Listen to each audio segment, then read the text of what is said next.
Assalamualaikum warahmatullahi wabarakatuh.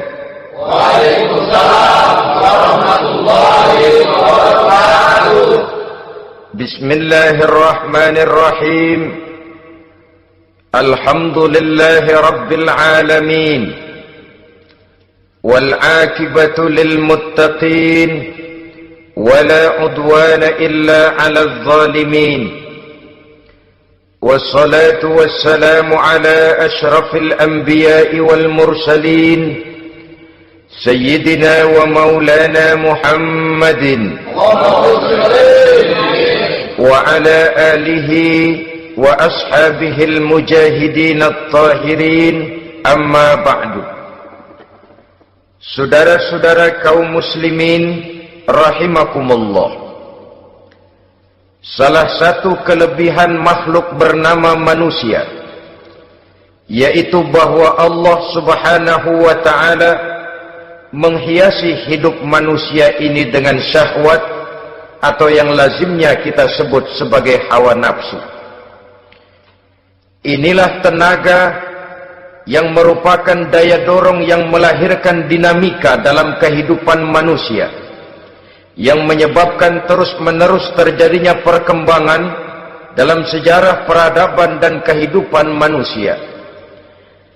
Hawa nafsu bisa melambungkan seseorang kepada puncak kejayaan, dan hawa nafsu dapat menenggelamkan seseorang ke dasar jurang kehancuran yang paling dalam. Pada surah Ali Imran ayat 14, Allah subhanahu wa ta'ala berfirman, A'udzu billahi minasy syaithanir rajim. Zuyyina lin-nasi hubbus syahawati minan nisa'i wal banin wal qanatiril muqantarati minadh dhahabi wal fiddah wal khailil musawwamati wal an'ami wal harth. Dzalika mata'ul hayatid dunya wallahu 'indahu husnul ma'ab. Mari kita perhatikan ayat ini lebih dekat lagi. Allah subhanahu wa ta'ala menjelaskan, Zuyyina linnasi hubbus syahawat. Makhluk manusia itu dihiasi dengan hawa nafsu. Dengan kata lain, hawa nafsu adalah perhiasan. Manusia tanpa hawa nafsu sama saja dengan orang yang tidak berhias, monoton, tidak mempunyai perkembangan dalam gerak kehidupannya. Tetapi kalau hawa nafsu adalah perhiasan, maka jika kita berbicara soal perhiasan, ada dua hal yang harus menjadi catatan pokok. Pertama, kapan satu perhiasan boleh kita pakai? Yang kedua, di mana perhiasan itu harus kita pakai? Kalau saudara berdandan rapi, pakai sepatu dengan kaos kaki, celana, jas, pakai dasi segala macam, tapi itu saudara lakukan pada saat saudara akan pergi ke WC, maka saudara sudah memakai perhiasan tidak pada waktu yang tepat. Begitupun sebaliknya, kalau jam tangan saudara pakai di kaki, kopiah saudara pasang di kaki, lalu sepatu naik ke atas jidat, maka saudara memakai perhiasan tidak pada tempatnya yang tepat. Demikian juga sifat yang bernama nafsu. Kapan dia boleh diperturutkan, di mana dia boleh disalurkan, adalah tugas daripada agama untuk mengatur syahwat atau hawa nafsu. Lihatlah kehidupan malaikat. Malaikat makhluk yang diciptakan Allah tanpa hawa nafsu, maka kehidupan malaikat monoton. Malaikat tidak mempunyai peradaban dan kebudayaan. Malaikat adalah makhluk yang secara instinktif diciptakan untuk berbakti, tidak punya alternatif atau pilihan lain. Saudara lihat, ada malaikat yang sejak diciptakan diperintahkan untuk sujud, sujud saja sampai sekarang enggak bangun-bangun. Ada malaikat yang sejak diciptakan diperintahkan untuk tasbih, tasbih saja, yang lain tidak. Ada malaikat yang sejak diciptakan diperintahkan mencabut nyawa, nyawa saja urusannya, yang lain tidak. Pekerjaannya monoton, tetapi memang karena tidak ada hawa nafsu, tidak ada kecenderungan malaikat untuk nyeleweng. Belum pernah kita dengar misalnya ada malaikat Jibril korupsi ayat. Ini kelihatannya ayat bagus ini, nggak usah disampaikan kepada bawahan Muhammad, dipakai sendiri saja. Tidak. Kita belum pernah dengar malaikat maut keliru mencabut nyawa orang yang belum waktunya modal. Belum pernah. Malaikat itu ibadun mukramun, la ya'sunallaha fima amarahum wa yaf'aluna ma yu'marun. Maka kehidupan malaikat adalah monoton. Dinamika tidak ada, peradaban dan kebudayaan juga tidak ada.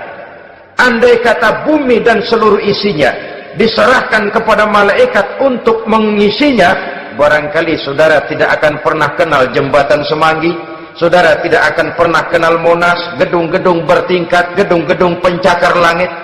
Semua yang menggerakkan itu adalah karena manusia mempunyai hawa nafsu. Nah, kemudian pada kalimat berikutnya Allah memberikan rincian. Apa nafsu kepada apa yang paling menonjol dalam kehidupan manusia itu? Pertama, minan nisa, hawa nafsu kepada perempuan. Ini tentu yang ditujukan laki-laki. Dimanapun saja makhluk bernama laki-laki, kalau dia normal, tidak impoten, mesti suka kepada perempuan. Itu wajar, bin pantas alias normal. Tetapi tadi saya katakan di awal, nafsu kepada perempuan adalah perhiasan. Kapan makainya, di mana makainya, itulah tugas agama memberikan tuntunan dan aturan.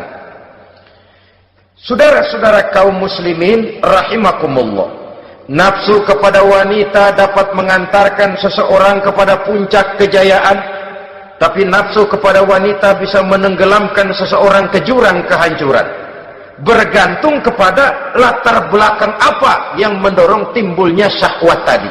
Dengan kata lain, motivasi syahwat tadi digerakkan oleh iman dan ketakwaan, atau semata-mata karena memang syahwat yang merupakan kendaraan iblis.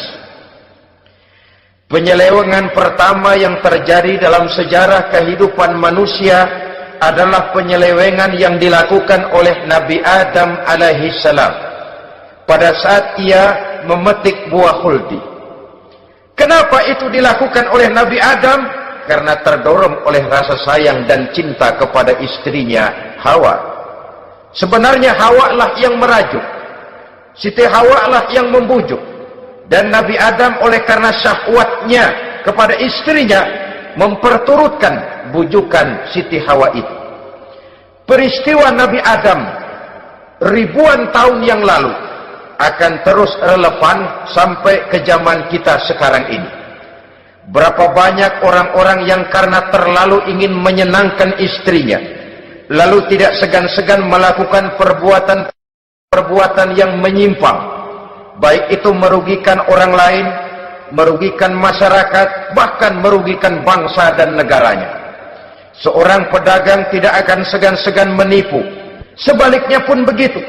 Tidak jarang wanita di dalam kelemahannya bisa menenggelamkan dunia. Seorang suami yang jujur, polos, lugu, sederhana bisa jadi koruptor ulung karena didorong-dorong oleh istrinya. Istrinya barangkali bisa saja dibakar-bakar oleh tetangganya. Suaminya jujur, sederhana, kepala bagian, tempatnya basah tapi melarat. Istri rupanya tidak sabar melihat gaya hidup yang makin konsumtif, persaingan yang makin tajam. Suaminya dikipas-kipasin. Kata istrinya, "Bang, tetangga sebelah kita lakinya pegawai kecil, Bang, tapi gelangnya kayak pelek beca." abang ini kepala bagian tidak bisa membelikan saya macam itu, percumalah. Kata suaminya, ya bagaimana bu, gaji saya cuma segitu-gitunya. Ya namanya kepala bagian, apaan, kayak sahabat dulu. Kalau sudah berpikir ke arah ini, artinya sudah ngipasi suaminya untuk melakukan tindakan yang tidak wajar. Saudara-saudara kaum muslimin rahimakumullah, sejak zaman klasik sampai kepada zaman kita sekarang ini, kita melihat kecenderungan syahwat kepada wanita ini. Julius Caesar yang katanya gagah perkasa ternyata tunduk di bawah kaki Cleopatra. Napoleon Bonaparte, the Lion of Europe, singa daratan Eropa, luas kekuasaannya, gagah perkasa tentaranya, kepada siapa dia tunduk? Ke bawah kakinya Margaret Josephine. Demikianlah di zaman kita sekarang, kita melihat di Jepang, betapa Perdana Menteri Uno didesak mengundurkan diri dari jabatan Perdana Menterinya oleh karena terlibat skandal dengan geisha. Kita juga melihat di Amerika, betapa Senator Gary Hart dari Partai Demokrat yang masih muda, jenius, diharapkan masa depan Amerika lahir dari tangannya, terpaksa mengundurkan diri dari calon presiden oleh karena terlibat skandal dengan Donna Rice. Kita juga menyaksikan betapa parlemen dan kabinet di Inggris sempat geger oleh karena skandal Pamela Bordes, pelacur kelas kakap yang melanglang buana mencari sasaran-sasaran kakap. Ini adalah kisah kejatuhan yang diakibatkan oleh hubbus syahawat minan nisa. Oleh karenanya benar jika Nabi kita menyatakan an-nisa'u imadul bilad, wanita adalah tiang negara. Jikalau baik wanita, baik negara. Jikalau rusak wanita, hancur negara. Kalau syahwat kepada wanita cuma semata-mata karena syahwat, maka seorang laki-laki akan memandang wanita cuma sekedar alat pemuas hawa nafsu. Nilainya rendah. Sedangkan agama kita mengajarkan ma akraman nisaa illa karimun wa ma ahanan nisaa illa laimun, kata Nabi. Tidak akan menghormati kaum wanita kecuali orang-orang yang terhormat, dan tidak akan merendahkan derajat kaum wanita kecuali memang orang-orang yang rendah moralnya. Dengan kata lain, apabila syahwat minan nisa ini dilandasi dengan semangat iman dan ketakwaan, maka kehidupan Rasulullah sallallahu alaihi wasallam sungguh menjadi figur dan contoh dalam kehidupan kita. Perkawinannya bukan karena wajah yang cantik semata-mata, tapi lebih merupakan nilai ibadah kepada Allah Subhanahu wa ta'ala. Dengan demikian, kecenderungan kepada hubbus syahawat minan nisa dikontrol oleh nilai iman. Barometernya, tolok ukurnya adalah iman. Di zaman sekarang banyak kasus kawin campur yang pada akhirnya akan membingungkan kita sendiri. Padahal Al-Quran secara jelas dan tegas memberikan bimbingan. Orang itu kalau sudah, kata Imam Syafi'i, wa ainur ridha an kulli aibin kalilatun kama anna aina suhti tubdil masawiya. Mata kalau dibalut cinta dia buta terhadap nista, tapi mata kalau dibalut benci hanya melihat yang keji-keji saja. Biasanya cinta kepada wanita memang bisa menimbulkan dorongan yang positif, tapi juga bisa membuat seseorang buta sama sekali. Dorongan yang positif paling kurang dari segi penampilan. Coba lihat lelaki kalau lagi demen perempuan, lenjeh banget kan? Sisiran rambutnya rapi, teriskaan bajunya lancip, sepatunya mengkilat, kantong celananya tebel, perkara anduk isinya bukan soal. Yang penting kan gaya. Lalu dinamis, kreativitasnya ada saja timbul. Tapi pada sisi lain, jikalau orang sudah kehilangan pertimbangan, juga kadang-kadang tidak segan-segan mengorbankan akidah, mengorbankan nilai-nilai iman, padahal ini taruhan utama, sampai Quran dengan tegas memberikan peringatan. Wala amatun mu'minatun khairun min musyrikatin walau a'jabatkum. Perempuan budak yang hitam legam, kalau beriman itu lebih baik untuk dinikahi daripada wanita cantik berkulit kuning langsat tapi musyrik. Lebih baik budak yang hitam legam beriman daripada wanita cantik berkulit kuning langsat berhati bangsat. Tapi kita kadang kehilangan pertimbangan. Karena agama, karena cinta agama digadaikan. Karena cinta akidah terjual. Karena cinta keyakinan jadi korban. Ini semua penyakit yang datang dari hubbus syahawat minan nisa. Kecenderungan mengumbar nafsu kepada perempuan. Ini memang perhiasan, tapi bisa juga jadi bumerang dalam kehidupan manusia. Berapa banyak penyelewengan terjadi karena pengaruh wanita yang tidak bisa jadi bisa. Ini pengaruh di dalam kehidupan memang sedemikian besarnya. Sehingga saudara-saudara kaum muslimin, inilah yang perlu dikendalikan dalam kehidupan, kapan dan di mana. Kalau nafsu adalah perhiasan, kapan dan di mana perhiasan itu harus kita pakai, di mana dia harus kita tempatkan. Begitu juga yang menyangkut soal perempuan. Kapan?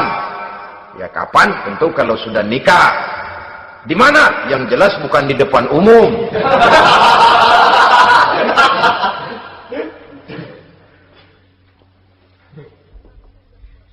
Ini nafsu yang pertama, minan nisa. Yang kedua, wal banin. Dihiasi juga manusia dengan kecintaan kepada banin. Makna banin di sini al-aulad, anak-anak laki. Kenapa disebut banin, anak-anak laki? Karena pertama, sering anak laki itu lebih jadi kebanggaan buat orang tuanya ketimbang anak perempuan. Sebabnya apa? Pertama, faktor nasab, silsilah lebih kuat kepada laki-laki ketimbang perempuan.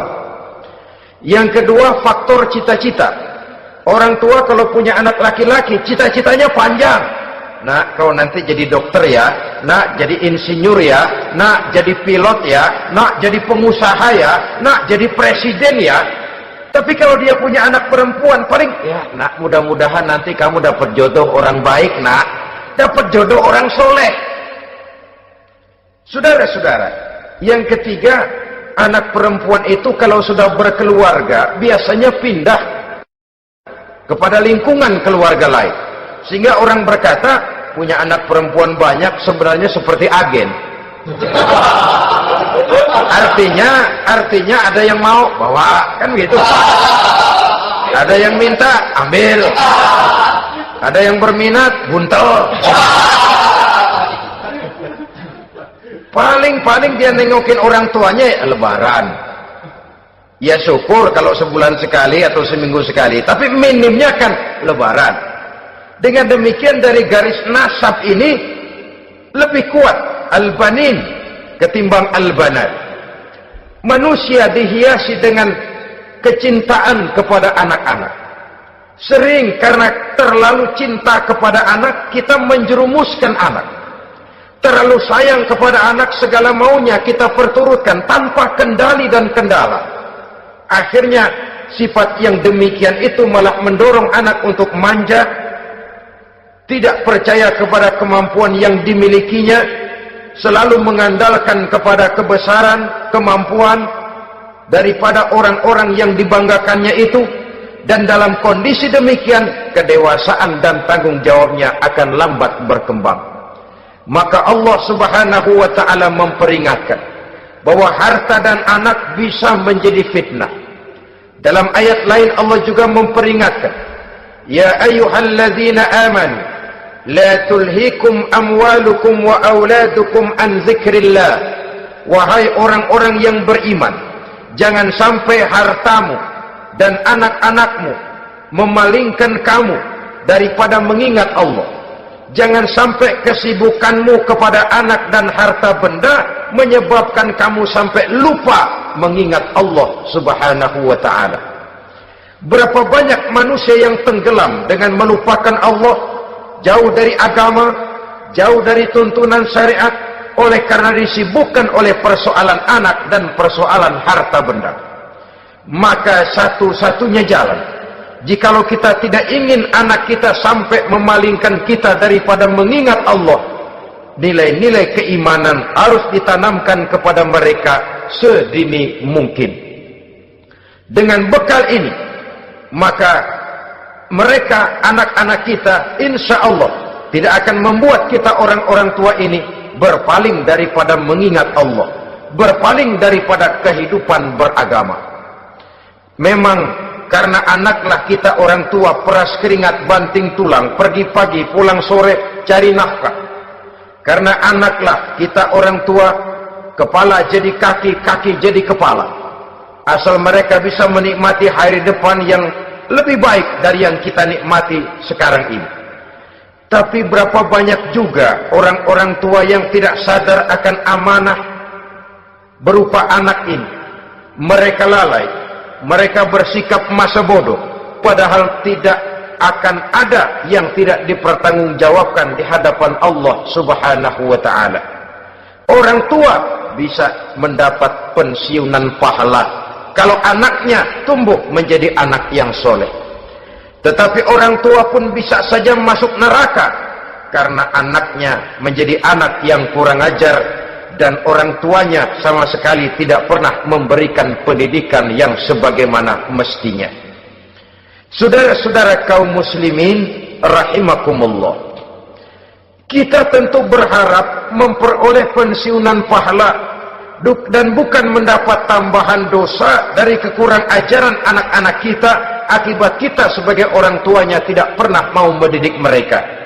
Dalam hadis ada diriwayatkan, ada anak kurang ajar, sembahyang tidak, puasa ibadah tidak, kenal Allah tidak, beriman pun tidak, dosa kelewat banyak, kejahatan berkarat.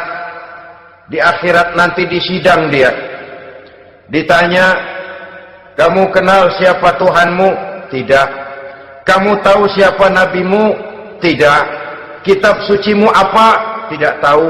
Kiblatmu di mana? Tidak ada. Kamu sholat? Tidak pernah.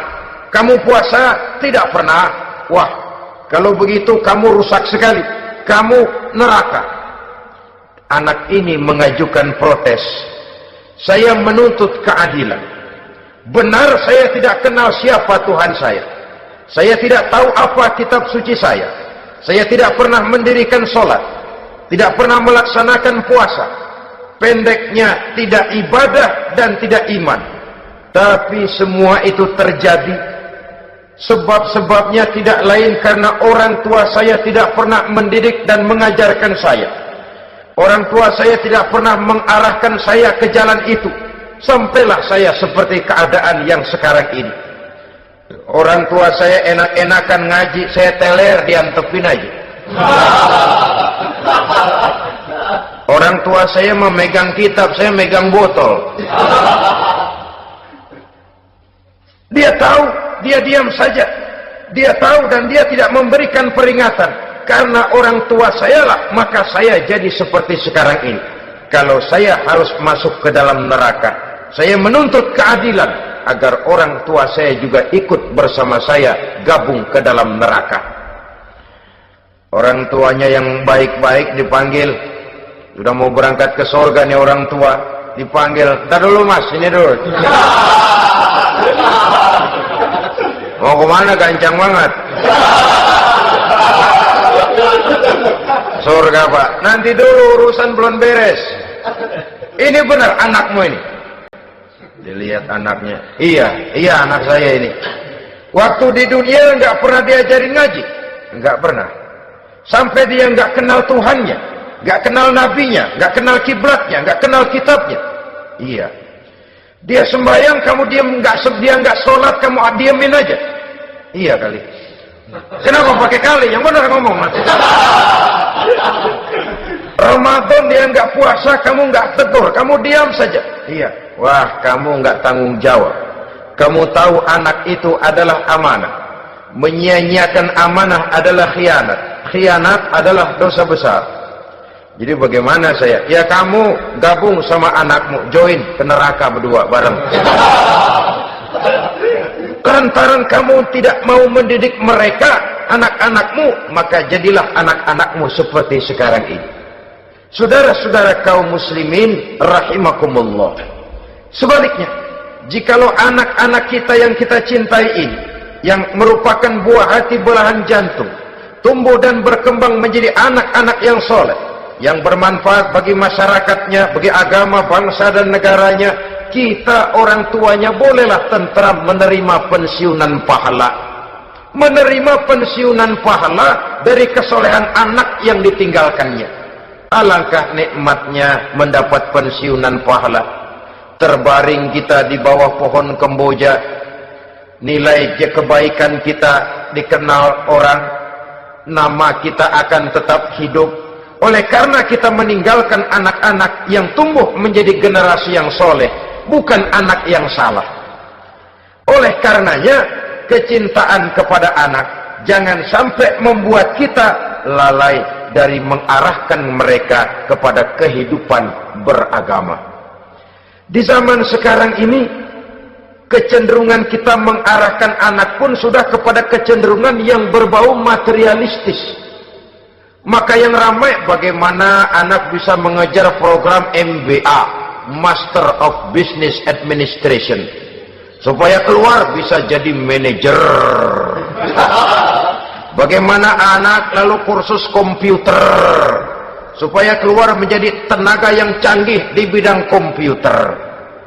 Ya, kalau dia perempuan cantik, bagaimana dia bisa masuk Akademi Sekretaris and Management, supaya bisa jadi sekretaris. Atau bagaimana dia bisa masuk sekolah nyanyi, supaya nanti jadi penyanyi dengan tarik suara, uang lalu mengalir ke dalam kocek jutaan nilainya. Maka yang ramai pun hal-hal yang semacam itu. Dalam pada itu, pengajian, kursus-kursus keagamaan, study club yang membicarakan masalah-masalah agama, ramainya kadang-kadang kalau bulan Ramadan, dianggap training center. Ya lumayan, daripada tidak sama sekali mah lumayan. Tapi dengan demikian ini kan merupakan bagian terpokok dari kehidupan manusia. Alangkah idealnya jika dia mengantongi gelar MBA, Master of Business Administration, tapi punya nilai iman yang tangguh, ahli komputer, tapi punya keyakinan beragama yang mantap. Saudara-saudara kaum muslimin rahimakumullah, kecintaan kepada anak-anak sering mendorong seseorang untuk menimbulkan sifat nepotisme. Segalanya serba garis keturunan. Sejak ia jalur birokrasi sampai ke dalam kehidupan sehari-hari, nepotisme ini bisa terlihat. Orang kehilangan kondisi objektivitasnya. Mampu atau tidak, soal lain. Bidangnya atau tidak, bukan soal. Yang penting masih ada hubungan keturunan. Maka timbullah tumpang tindih untuk sesuatu pekerjaan yang tidak sesuai dengan kemampuan dan keahliannya. Di desa-desa kita melihat masjid, ketua masjid bapaknya, bendahara anaknya, sekretaris mantunya, Bilal besannya, kul beduk engkongnya. Pokoknya asal masih ada garis keturunan, masuk, tidak minggir. Ini pada akhirnya kurang menciptakan pemerataan kesempatan. Iyalah kalau profesinya, tapi kan jarang yang demikian itu. Kita boleh cinta kepada anak-anak kita, tapi jangan lalu mempergunakan posisi yang kebetulan kita gunakan untuk menempatkan anak-anak kita lebih dari kemampuan yang mereka miliki. Nepotisme yang lahir. Sehingga ini bukan saja tidak mendidik, tapi mengakibatkan terjadinya tumpang tindih Tidak lagi berprinsip the right man on the right job, bahwa orang harus ditempatkan sesuai dengan keahliannya, tapi kita sudah berpikir subjektif, ahli atau tidak ahli, asal masih berbau keturunan, ayo silakan. Nepotisme yang akan lahir. Oleh karenanya, mencintai anak adalah sesuatu yang merupakan perhiasan di dalam kehidupan. Wajar, tetapi harus kita menempatkannya sesuai dengan semestinya. Ini yang kedua. Yang ketiga, nafsu yang menghiasi hidup manusia itu adalah nafsu kepada wal qanatiril muqantarati minadh dhahabi wal fiddah. Al qantarah ay al malul katsir. Kecintaan, kesenangan, nafsu kepada harta benda yang banyak daripada emas dan perak. Ini tentu sesuai dengan situasi dan kondisi. Kecintaan untuk mengumpulkan harta benda yang sebanyak-banyaknya, baik itu berupa emas, baik itu berupa perak. Ini cuma penyebutan beberapa jenis dari kecenderungan manusia kepada harta benda.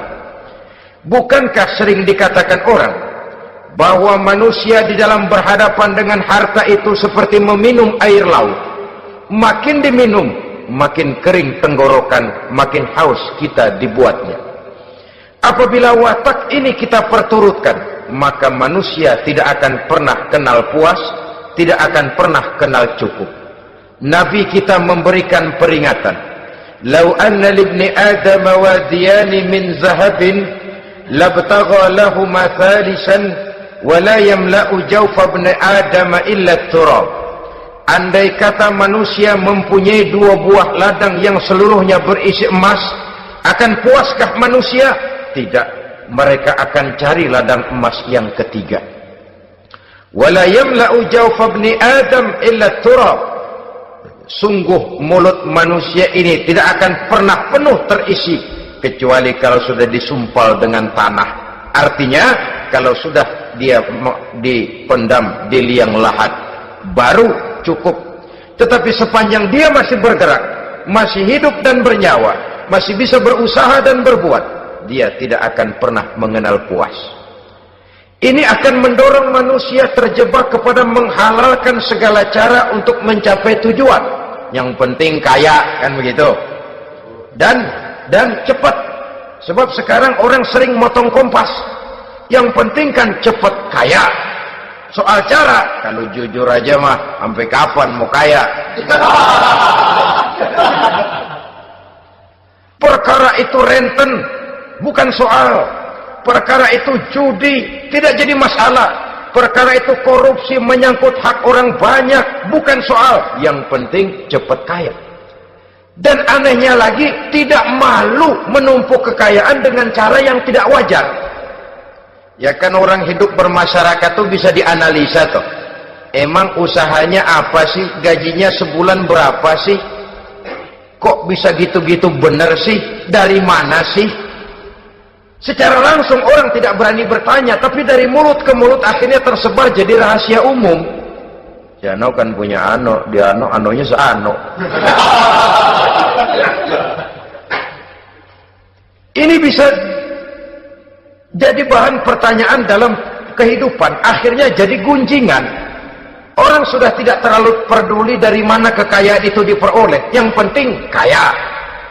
Dengan menghalalkan segala macam cara, terjebaklah ke dalam cara-cara mafia, terjebaklah ke dalam cara-cara yang tidak wajar, tidak bijaksana, memperkuat klik, clean, dengan menghantam yang lain. Saudara-saudara kaum muslimin rahimakumullah, bahwa manusia punya nafsu ingin kaya itu boleh. Boleh. Agama memberikan tuntunan, memberikan aturan. Tidak hanya sekedar asal kaya, tidak hanya sekedar asal banyak harta.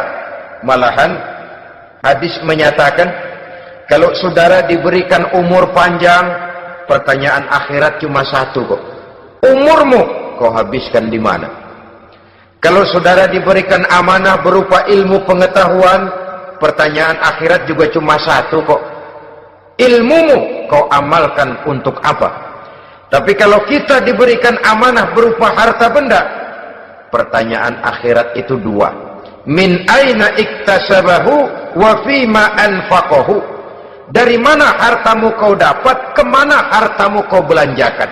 Dari mananya ditanya, kemananya juga ditanya. Depan belakang ditanya. Dan kalau mempergunakan harta untuk kesenangan syahwat, orang berani bukan main.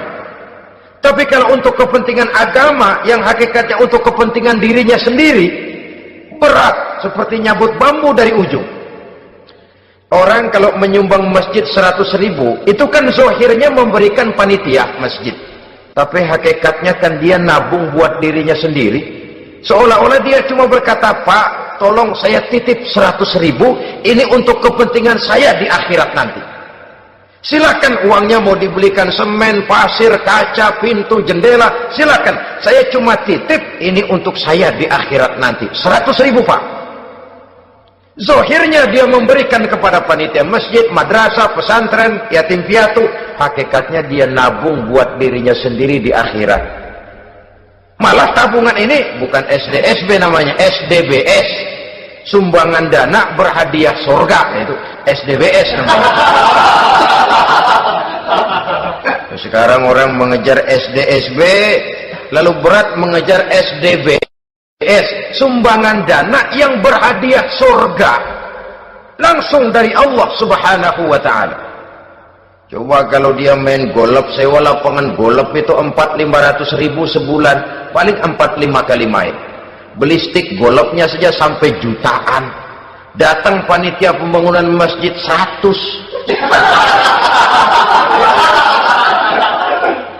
Minta didoain masuk surga lagi. Surga 100.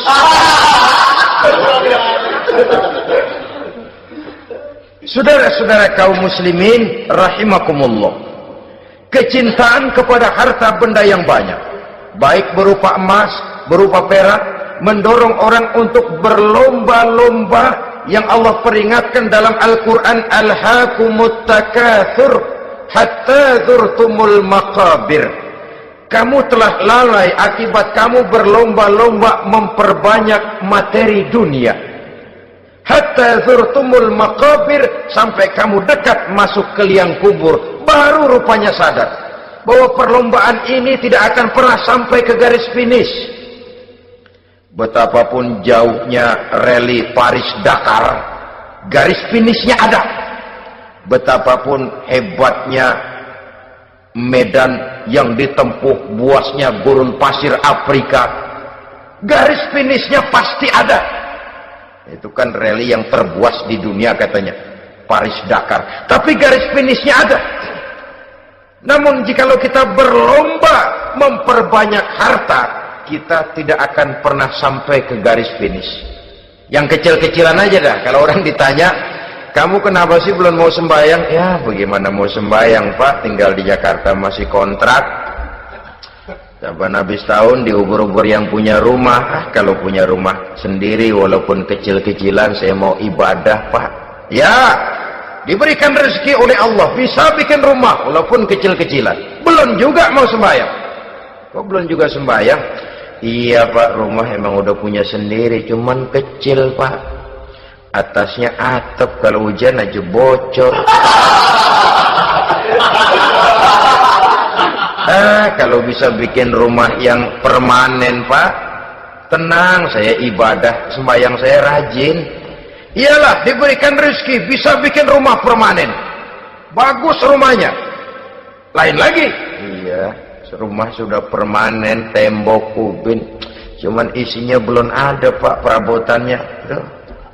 Kalau punya peralatan rumah tangga yang memadai, tenang, saya ibadah. Diberikan juga rezeki, bisa beli perabotan rumah tangga yang lumayan. Di atas tegelnya sudah pakai karpet, mebelnya spaghetti, tempat tidurnya alga spring bed dan low pillow, ada kulkas, ada TV, di sebelah TV ada kunci mobil. Kuncinya mobilnya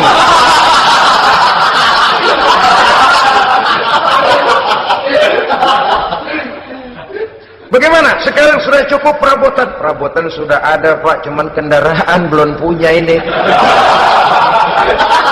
Kemana-mana masih ngukur jalanan aja. Kalau punya kendaraan enak, kemana-mana cepet, Pak, mau ke masjid juga getap dah, rajin. Diberikan rezeki, bisa beli kendaraan, lain lagi nanti.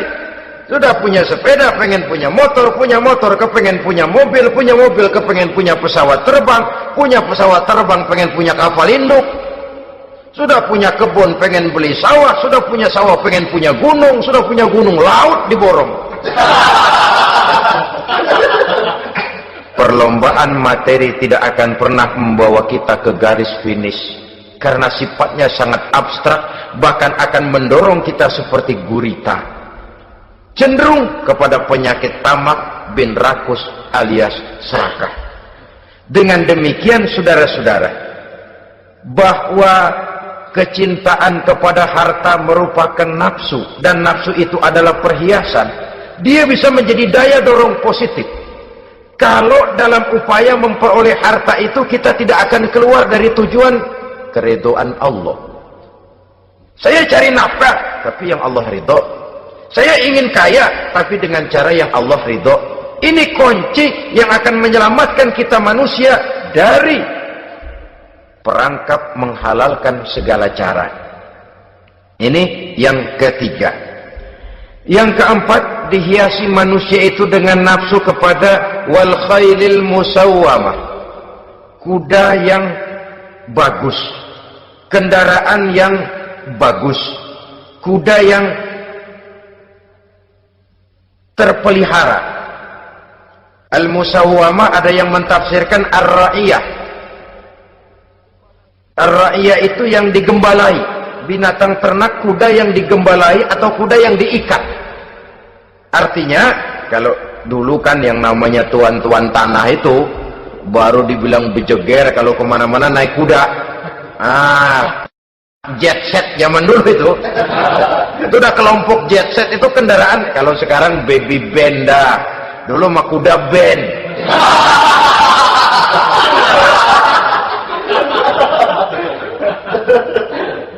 Manusia punya kecenderungan suka kepada kendaraan, apalagi di zaman sekarang ini.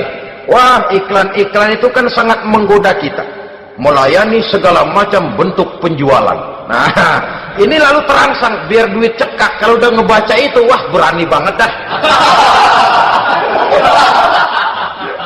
Tahu duit nggak mungkin cukup, tapi begitu baca melayani segala macam bentuk penjualan dengan fasilitas ringan. Nah, jadi dah. Jadi juga punya mobil, jadi dah. Perkara utang itu bakal nyekek leher, bukan soal.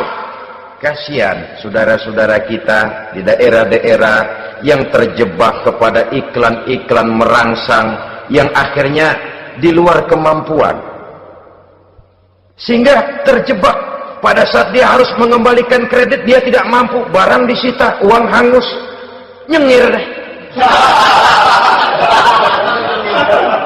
Bekipas sembari tahlil. Habis arang besi binasa. Bahwa kita menginginkan kendaraan yang serba baik, silahkan. Tiap akhir tahun ganti merek, keluar yang baru, ganti lagi. Itu kalau orang yang mampu. Buat kita yang tidak mampu, kenapa tidak bersyukur melihat yang lebih rendah di bawah kita? Alhamdulillah kita punya mobil, tangga kita cuman punya motor. Yang punya motor, syukur kita punya motor, bisa rada cepetan. Tangga sebelah punya sepeda, mana-mana kekejek mulu. Yang punya sepeda, alhamdulillah punya sepeda. Tangga sebelah kemana-mana jalan kaki. Yang jalan kaki, syukur masih bisa jalan. Teman sebelah lumpuh bertahun-tahun enggak. Yang lumpuh, alhamdulillah masih hidup. Tangga sebelah kemarin out, nggak balik lagi. Saudara-saudara, saya pikir menengok ke atas itu perlu supaya ada rangsangan kita untuk maju. Tapi menengok ke bawah pun juga lebih perlu agar kita mensyukuri yang ada dan tidak suudzon, tidak buruk sangka kepada Allah. Apa yang diberikan Allah kepada kita sekarang ini, itulah yang terbaik menurut Allah untuk kita. Saudara-saudara kaum muslimin rahimakumullah. Dahulu ada seorang pemuda, matanya buta. Dia mengeluh, "Ya Allah, kenapa saya dilahirkan dalam keadaan buta? Apa dosa saya? Apa salah saya? Andai kata saya tidak buta, saya melihat keindahan alam ini, saya lebih akan bersyukur kepadamu ya Allah." Nah sudah, dia berburuk sangka kepada Allah. Satu hari, ini Raja Baduy di pedalaman, mengerahkan tentaranya menculik anak-anak muda. Ini Raja Baduy ini kanibal, artinya suka makan daging manusia. Anak-anak muda ini diculik. Yang masih muda-muda ya, kalau kambing muda itu kan di sop rada sedap. Rupanya ini raja kanibal ini begitu. Anak-anak muda termasuk ya pemuda yang buta tadi itu kena culik. Ya sudah diculik, rawatlah di istana raja ini, diberikan pakaian bagus, dikasih makan serba enak. Sebab apa? Supaya badannya gemuk. Setelah gemuk nanti dipotong di sop legit.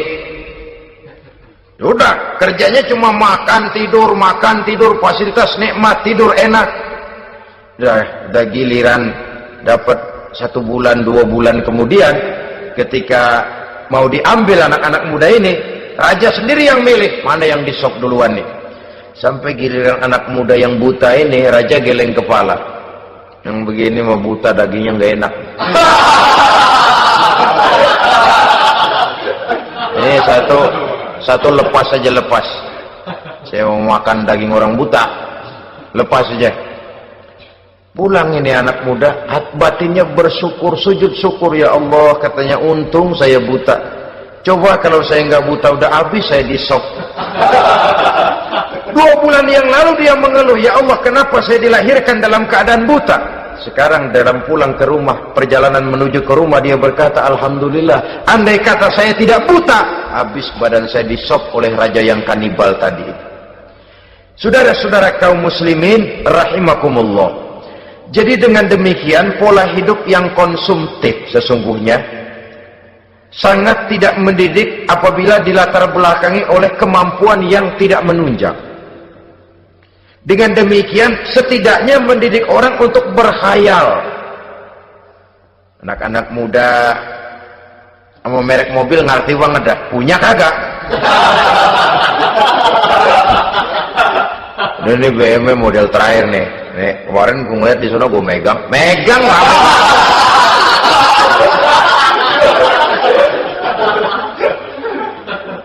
Tulul amal ini kalau tidak diimbangi dengan saluran yang positif, dia akan terjebak kepada penyakit tulul amal, panjang angan-angan.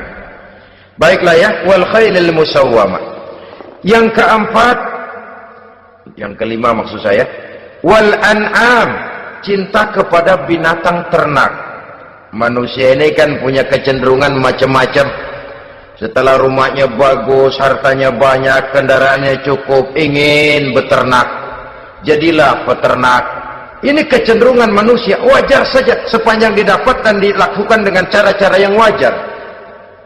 Wal hars, dan tumbuh-tumbuhan, bertani, bersawah, berladang, itu merupakan kecenderungan daripada manusia. Keseluruhan itu, kata Allah, kecintaan kepada wanita, kepada anak, kepada harta benda, kepada kendaraan, kepada binatang ternak, kepada tumbuh-tumbuhan, dzalika, semua itu mata'ul hayatid dunya, merupakan kesenangan hidup dunia. Berapa lama kesenangan hidup dunia? Sebentar, seumur manusia. Seumur manusia. Bahkan kadang-kadang pada saat dia masih hidup pun orang tidak sepenuhnya sempat menikmati kesenangan hidup dunia. Apabila ajal datang, selesailah kehidupan dunia sampai di situ.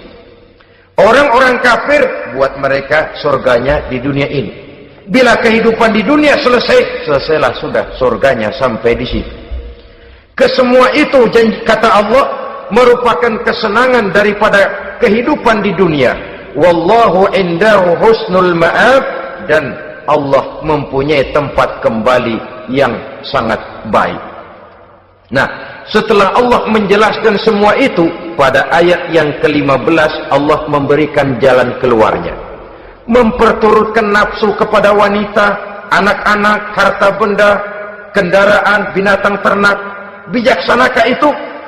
Dalam ayat ke-15 surah Ali Imran ini Allah memberikan penjelasan tuntas. Qul a'unabbi'ukum bi khairim min zalikum. Katakan kepada mereka Muhammad, maukah kamu aku beri kabar yang lebih baik dari semua itu? Lebih baik daripada kesenanganmu kepada wanita, kepada anak-anak, kepada harta benda, kepada kendaraan dan sebagainya. Mau kamu aku beritahu yang lebih baik daripada semua itu? Jawaban tentu mau. Kalimatnya bukan ukhbirukum, a'unabbi'ukum. An-naba itu berita yang besar. Lain dengan al-khabar, itu berita biasa saja. An-naba, sehingga pembawa berita disebut nabi. Dari naba yanbi, pembawa berita yang benar. A'unabbi'ukum, maukah aku tunjukkan kepada satu berita yang benar-benar besar dan benar-benar lebih baik dari yang semua disebutkan tadi. Apa jalan keluarnya? Lillazina taqaw 'inda rabbihim jannatun tajri min tahtihal anhar. Bagi orang-orang yang bertakwa kepada Allah, mereka akan mendapatkan surga yang di bawahnya mengalir sungai. Khalidina fiha, mereka akan kekal di dalamnya. Wa azwajun mutahharah, dan mereka mendapat istri-istri yang suci. Wa ridwanum minallah, dan keridhaan daripada Allah subhanahu wa ta'ala. Kalau kamu hai orang-orang yang beriman, kalau kamu hai manusia menyangka bahwa nafsu kepada wanita, anak-anak, mengumpulkan harta benda, kendaraan yang menarik, binatang ternak dan tumbuh-tumbuhan itulah yang lebih baik untuk kesenangan dunia, memang itu kesenangan dunia. Tapi nih, seolah-olah kata Allah, nih, saya kasih tahu kamu, aku beritahu yang lebih baik dari semua itu. Apa? Takwa kepada Allah. Kecintaan kepada wanita. Kalau takwa dasarnya, orang nggak amburadul, nggak semrawut, nggak pokoknya gue masalah perempuan dan membuat terus. Tapi punya kaidah, punya norma. Demikian juga kepada anak-anaknya. Demikian juga kepada harta benda. Pokoknya asal harta, mau halal mau haram, tekuk terus deh. Semuanya dilandasi oleh taqaw, lillazina taqaw, oleh ketakwaan kepada Allah. Nah, ketakwaan ini akan menghasilkan apa? Inda rabbihim jannatun tajri min tahtihal anhar. Melahirkan, menghasilkan surga yang di bawahnya mengalir sungai-sungai. Saudara-saudara kaum muslimin rahimakumullah, jika kita menyangka bahwa wanita bisa memberikan kesenangan, iya, kesenangan dunia. Jika kita menyangka bahwa harta benda bisa memberikan kesenangan, iya, kesenangan dunia. Jika kita menyangka bahwa kendaraan bisa memberikan kesenangan, iya, kesenangan dunia. Tapi kita tidak cuma ingin itu, kita ingin itu semua juga bisa membawa kesenangan akhirat. Caranya landasi dengan takwa. Kesenangan kepada wanita didasari dengan takwa. Maka jangan jadikan wanita cuma sekedar alat pemuas hawa nafsu. Kesenangan kepada anak-anak dilandasi dengan takwa. Maka anak-anak diarahkan kepada jalan yang diridhoi Allah. Kesenangan kepada kendaraan dilandasi dengan takwa. Maka kendaraannya selalu mengarah berjalan menuju jalan takwa, diridhoi oleh Allah subhanahu wa ta'ala. Kalau tidak, itu mobil selempongan Ancol gancang banget dah. Tapi giliran dihadapin ke masjid, mogok mulu. Urusan ngaji ada aja halangannya tuh kendaraan. Tapi kalau untuk urusan maksiat, ngebut benar-benar. Dilandasi dengan ketakwaan, sehingga dengan demikian tidak hanya sekedar surga di dunia ini, tapi lebih-lebih di surga di akhirat nanti. Khalidina fiha, kekal. Kalau dunia ini kan zillun zail, bayangan. Hari ini kita jaya, besok kita bangkrut. Siapa yang mau menghalangi? Hari ini kita melambung, besok kita nyungsep. Siapa yang bisa menarik? tidak kekal, berubah, temporer, relatif. Di sana kebahagiaan yang dilandasi dengan takwa ini sudah surga, kekal di dalamnya, azwajun mutahharah, mendapat istri-istri yang suci. Suci dalam arti belum pernah dijamah orang lain, suci dalam arti tidak pernah terkena halangan seperti men misalnya, baik menstruasi atau mencret, itu tidak. Azwajun mutahharah. Konon makna mutahharah ini ya artinya juga bisa selalu gadis, bidadari, selalu perawan, tidak pernah janda, walaupun tiap hari dipakai perawan terus. Dan yang lebih penting, waridwanum minallah, mendapat ridho dari Allah subhanahu wa ta'ala.